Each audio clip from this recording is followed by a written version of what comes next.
우리가 인생이라고 하는 길을 걸어가다 보면 여러 가지 어려움을 겪을 때가 있습니다. 또 시험을 많이 만나게 되죠.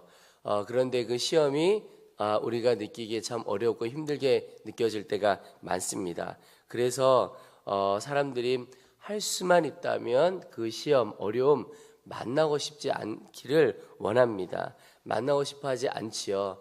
그런데 오늘 말씀에 보면 참 놀라운 말씀을 하고 계십니다.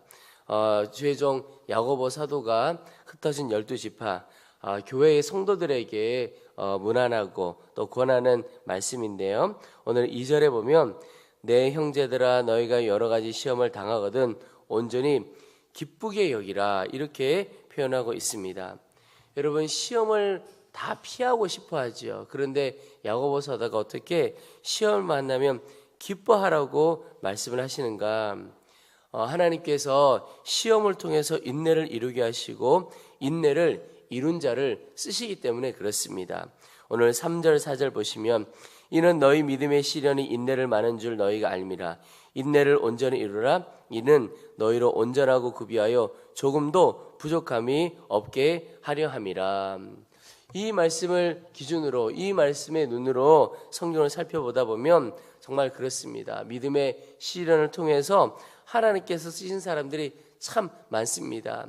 기다림을 통해서 그 기다림 끝에 하나님께 쓰셨던 종들이 많습니다. 믿음의 조상이라고 하는 아브라함도 75세의 약속을 받았지만 25년이 지난 후에 하나님의 응답을 경험하게 되었습니다. 모세도 하나님께서 그를 불러주셨는데 모세가 하나님께 쓰임받기를 원하고 민족을 위해서 애썼던 시작했던 기간이 있는데 그러나 그 기간으로부터 40년이라는 시간을 광야에서 지내고 난 다음에 그리고서야 쓰임받게 되었지요. 다윗도 어릴 때 기름 부음 받았지만 왕이 되기까지는 굉장히 많은 시간이 걸렸고 요셉은 10대에 노예로 팔려가고 감옥에 들어가고 그런데 30살이 돼서야 한 13년 이상의 시간이 지나서야 총리가 돼서 하나님 앞에 쓰임받을 수 있게 되었다는 거죠. 이것을 보고 또 오늘 읽었던 말씀을 보면 하나님께서는 쓰시려고 하는 자들이 있는데 믿음의 시련을 통해서 그를 훈련시켜 주시고 특별히 인내하는 훈련, 참는 훈련, 기다리는 훈련을 통해서 하나님께 쓰신다는 겁니다. 그 말은 우리 가운데 하나님의 역사가 일어날 때 조심해야 할 것이 있는데 그것은 바로 조급함이라는 겁니다. 조급함이 하나님의 역사를 가로막고 조급함이 하나님께 쓰임받는 것을 가로막게 된다는 겁니다. 그래서 우리 가운데 있어야 할 훈련 중에 하나가 바로 인내의 훈련, 참는 훈련입니다. 여러분 지금 나는 나의 삶에서 얼마나 인내의 훈련 또 참는 훈련 되어 있으십니까? 또 혹은 지금 하나님께서 나를 그렇게 훈련시켜 가고 계시다고 느껴지는 것은 없냐 하는 것입니다.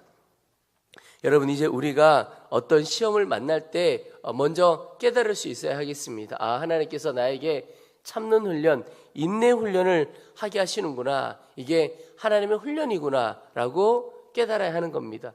그렇게 되면 여러분 그 시험 이겨가기가 쉽습니다. 이게 어떤 뜻이 있고 그 뒤에 어떤 의도가 있는지를 알면 잘 견뎌갈 수가 있습니다. 그런데 내 육적으로만 반응하게 되면 그냥 내 육신의 소욕 때문에 조급하게 되고 분노하게 되기가 쉽습니다. 사람도 마찬가지입니다. 어떤 사람 만나기 싫은 사람이 있어요. 그러면 하나님께서 이 사람을 통해서 내게 지금 훈련을 하게 하시는구나. 일도 마찬가지입니다. 내가 하고 싶은 일만 있는 것이 아니라 때로는 하기 싫은 일, 어려운 일 있을 수가 있죠. 그런데 해야만 하는 일, 이런 것들이 있을 수가 있습니다. 그럴 때 하나님께서 나에게 지금 훈련을 하고 계시는구나. 이 일 뒤에 하나님의 엄청난 역사가 있겠구나. 그렇게 여겨보시는 겁니다. 여러분 그러면 그 일들을 만나기 싫은 사람도 능히 만날 수가 있고 하기 싫은 일도 능히 할 수가 있게 되는 겁니다. 그래서 그 수준을 넘어서게 되면 오늘 말씀처럼 기쁘게 여길 수가 있게 됩니다. 근데 여러분 기쁘게 여기면 다 이긴 것과 마찬가지입니다. 누군가를 만나는데 억지로 만나는 것과 기쁨으로 만나는 것, 어떤 일을 하는데 억지로 하는 것과 기쁨으로 하는 것, 차원이 다른 열매가 있게 됩니다. 여러분 오늘 우리가 무슨 일을 만나든지 기쁨으로 다 감당할 수 있게 되기를 바랍니다. 특별히 어렵고 힘든 일, 만나기 싫고 보기 싫은 사람 보아야만 할 때 이 일을 통해서 하나님께서 나를 훈련시켜 가시는 것이구나 깊이 깨닫게 되기를 축복합니다. 또 하나 오늘 말씀을 통해서 기도하게 하시는 것이 하나님 앞에 지혜를 구하는 일입니다. 오늘 5절에 너희 중에 누구든지 지혜가 부족하거든 모든 사람에게 후히 주시고 꾸짖지 아니하시는 하나님께 구하라 그리하면 주시리라 그랬습니다. 오늘 이 말씀을 읽으면 우리에게 얼마나 큰 도전과 은혜가 되는지 모릅니다. 왜냐하면 하나님께서 지혜가 필요한 자들에게 구할 때 후히 주신다고 말씀하고 계십니다. 여러분 얼마나 놀라운 말씀입니까? 후히 주시는 하나님께 지혜를 구하게 되기를 축복합니다. 근데 저는 말씀을 보다가 하나님께서 지혜만 이렇게 주실까 하는 생각이 들었습니다. 하나님 우리에게 지혜를 구할 때 지혜만 주시는 것이 아니고 우리가 구하고 생각하는 것에 모든 것 넘치도록 주시는 분이십니다. 성경에 아들도 아끼지 않고 내어주시니까 무엇을 더 주시지 않겠냐고 그랬습니다. 그러니까 아들이면 외아들이면 가장 귀한 것이죠. 가장 귀한 것을 우리를 위하여 내어주신 분이시라면 모든 것 다 내어주시는 분이시죠. 그 십자가를 바라보면서 하나님은 풍성한 하나님이십니다. 그 하나님을 바라보면서 우리가 주 앞에 모든 것 구하고 누릴 수 있게 되기를 축복합니다. 그런데 오늘 하나님께 구하라 그리하면 주시리라 말씀하시고 난 다음엔 조건이 하나 있다고 오늘 성경을 말씀하고 있습니다. 야고보 사도가 기도하고 구할 때 하나의 조건을 내세우고 있는데 바로 믿음으로 구하는 것입니다. 6절부터 보시면 오직 믿음으로 구하고 조금도 의심하지 말라. 의심하는 자는 마치 바람에 밀려 요동하는 바닷물결 같으니 이런 사람은 무엇이든지 주께 얻기를 생각하지 말라. 두 마음을 품어 모든 일에 정함이 없는 자로다. 여러분 야고보 사도가 지혜도 구하고 지혜뿐만 아니라 여러 가지 구할 때 하나님께서 후히 주실 것이다. 반드시 주실 것이다. 그러면서 딱 하나 조건으로 내세웠던 것이 그럴 때 하나님께 구할 때 반드시 믿음으로 구해라. 조금도 의심하지 말라. 이렇게 말씀하고 있습니다. 여러분 믿음으로 구한다는 것이 어떤 것이냐? 하나님께 구할 때 주실 것, 응답해 주실 것에 대해서 의심하지 않는 것이 믿음으로 구하는 것입니다. 여러분 우리가 기도하는 자리에 나와서 기도할 때마다 기도할 때 정말 온전히 응답해 주실 것을 믿고 기도하는 자입니까? 아니면 기도하기는 하지만 의심하는 자입니까? 꽤 많은 경우에 보면 믿음으로 구한다고 하지만 마음속 깊은 곳에 은근한 의심이 있는 것을 보게 됩니다. 이렇게 기도한다고 하나님께서 응답해 주실까라고 하는 의심이 있는 거죠. 여러분 우리가 기억해야 할 것이 그 의심이 하나님의 응답을 가로막고 있다는 사실을 알아야 하겠습니다. 여러분 하나님은 우리가 구할 때 억지로 겨우 주시는 분이 절대 아닙니다. 오히려 하나님은 우리에게 주시려고 모든 준비를 하고 계십니다. 마치 손자 손녀를 둔 할아버지 할머니가 그 손자 손녀가 구하면 다 줄 때 무엇이라도 하나 더 주고 싶어하는 마음이 있죠. 우리 부모님들도 이쁘고 사랑하는 자녀들에게 어떤 것이라도 하나 더 챙겨주고 싶고 주고 싶은 마음이 있죠. 하나님 아버지의 마음이 바로 그런 것입니다. 하나님은 우리에게 하나라도 더 주고 싶고 모든 것을 더 주고 싶어 하십니다. 근데 중요한 건 우리가 믿음으로 구하느냐 하는 겁니다. 하나님 편에서는 다 준비가 되어 있고 우리만 구하면 되는데 정말 믿음으로 구하느냐 하는 겁니다. 저는 아이를 하나 키우고 있는데요. 아이를 어렸을 때부터 이렇게 키우면서 하나님께서 아이를 통해서 깨닫게 하신 여러 가지가 있어서 참 감사한데 하나님의 무조건적인 사랑이 이런 것이구나 하는 것에 대해서도 제가 아이를 바라보면서 깨닫게 된 것이 있습니다. 그리고 또 하나 참 깨닫게 된 것이 아이들이 부모를 향하여 가지고 있는 믿음, 이런 믿음을 갖고 살아가야겠구나 하는 생각을 갖게 됩니다. 우리 자녀들을 키워보신 분들은 다 경험하셨을 것 같습니다. 아이들이 어린 아이일 때 부모에게 구할 때요 참 담대하게 구합니다. 마치 맡겨놓은 거 찾으러 온 것 같고 빚쟁이가 뭔가 이 부채 받으러 온 것처럼 아주 당당하게 구합니다. 미안해 하지도 않고 뭐 그렇습니다. 도대체 무슨 자격으로 무슨 조건으로 뭘 맡겨놓은 것처럼 아주 담대하게 구하죠. 근데 그것 보면서 제가 느끼는 것이 우리가 하나님 아버지께 구할 때 이렇게 구해야 된다는 겁니다. 전혀 의심하지 않고 당연히 주실 줄로 믿고 구하죠. 여러분, 이 믿음이 오늘 우리 가운데 있고 그 믿음으로 기도하기를 소망합니다. 그래서 여러분, 믿음으로 구한다는 것은 의심하지 않는다. 하나님께 주실 것 의심하지 않는다, 이런 뜻인데, 그래서 믿음으로 기도하는 사람의 특징이 있습니다. 그게 뭐냐면 기도가 감사가 됩니다.